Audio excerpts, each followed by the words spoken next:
இன்றைக்கி டிஃபின் வந்து வெண்பொங்கல். வெண்பொங்கலுக்கு பச்சரிசி 1 டம்ளர், அரை டம்ளர் பாசிப்பருப்பு ஊற வச்சுருக்கேன். கருவேப்பிலை, மிளகு, ஜீரகம், இஞ்சி கட் பண்ணி போட்டுருக்கேன். இது நீ குக்கரில் வச்சு எடுத்து நான் முடித்ததுக்கப்புறமா காட்டுறேன்.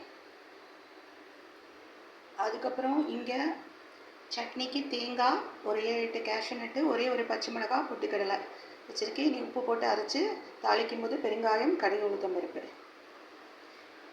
வெண்பொங்கல் ரெடி ஆனதுக்கப்புறமா நான் கடாயில் தான் பண்ணுவேன்.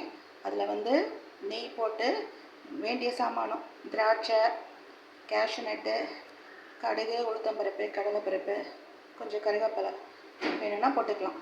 இதெல்லாம் போட்டுட்டு நம்ம தாளித்து இதில் கொட்டணும். தேவையான அளவு உப்பு, பெருங்காயம். நான் இப்படி தான் வெண்பொங்கல் பண்ண போகிறேன். இந்த பக்கம் சாதம் சுட சுட ரெடி ஆகிடுது. ரசம் வைக்க போகிறேன். துவரம்பருப்பு வேக வச்சு எடுத்து வச்சுட்டுருக்கேன்.